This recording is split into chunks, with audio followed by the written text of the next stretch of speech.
Letter 96 by Charles Lamb. No date, end of April, 1802.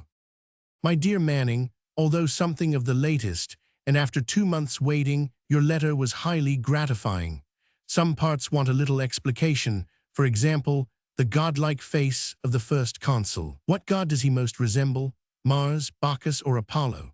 Or the god Serapis who, flying as Egyptian chronicles deliver from the fury of the dog Anubis, the hieroglyph of an English mastiff, lighted on Monomotapa or the land of apes, by some thought to be old France, and there set up a tyranny, and see our London prince of him represent him gloomy and sulky, like an angry Jupiter. I hear that he is very small, even less than me, who am less than the least of the apostles, at least than they are painted in the Vatican.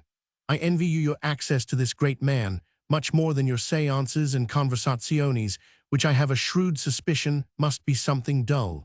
What you assert concerning the actors of Paris, that they exceed our comedians, bad as ours are, is impossible. In one sense it may be true that their fine gentlemen, in what is called genteel comedy, may possibly be more brisk and diggage than Mr. Caulfield or Mr. Whitfield. But have any of them the power to move laughter in excess? Or can a Frenchman laugh? Can they batter at your judicious ribs till they shake? Nothing both to be so shaken. This is John Bull's criterion, and it shall be mine. You are Frenchified. Both your tastes and morals are corrupt and perverted.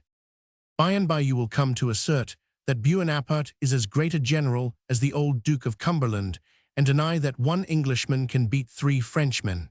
Read Henry V to restore your orthodoxy. All things continue at a stay still in London. I cannot repay your new novelties with my stale reminiscences. Like the prodigal, I have spent my patrimony and feed upon the superannuated chaff and dry husks of repentance. Yet sometimes I remember with pleasure the hounds and horses which I kept in the days of my prodigality. I find nothing new, nor anything that has so much of the gloss and dazzle of novelty as may rebound in narrative and cast a reflective glimmer across the channel. Something I will say about people that you and I know. Fenwick is still in debt, and the professor has not done making love to his new spouse. I think he never looks into an almanac, or he would have found by the calendar that the honeymoon was extinct a moon ago. Lloyd has written to me and names you. I think a letter from Mason Magnan, is that a person or a thing, would gratify him. G. Dyer is in love with an idiot who loves a doctor, who is incapable of loving anything but himself.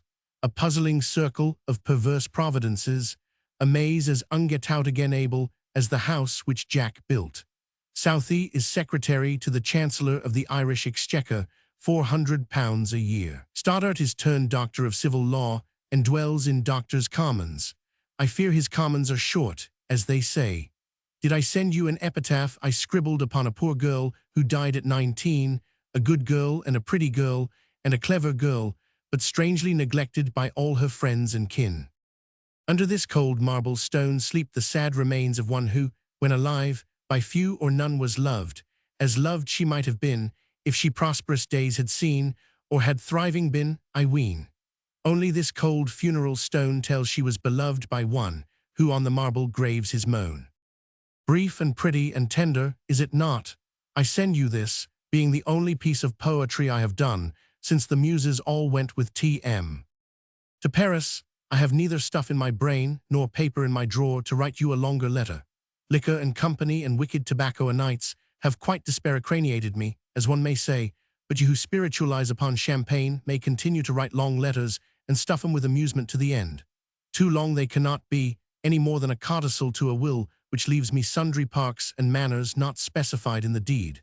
But don't be 2 months before you write again. These from merry old England, on the day of her valiant patron St. George. This letter is usually dated 1803, but I feel sure it should be 1802. Southey had given up his Irish appointment in that year, and Godwin's honeymoon began in December 1801.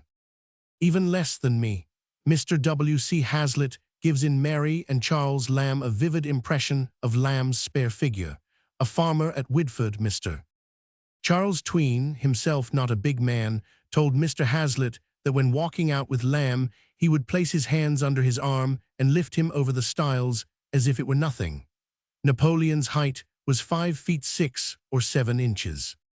Thomas Caulfield, a brother of the antiquary and print seller, James Caulfield, was a comedian and mimic at Drury Lane. Whitfield was an actor at Drury Lane, who later moved to Covent Garden. An epitaph. These lines were written upon a friend of Rickman's, Mary Drute of Wimborne. They were printed in the Morning Post for February 7, 1804, signed C.L.C. later.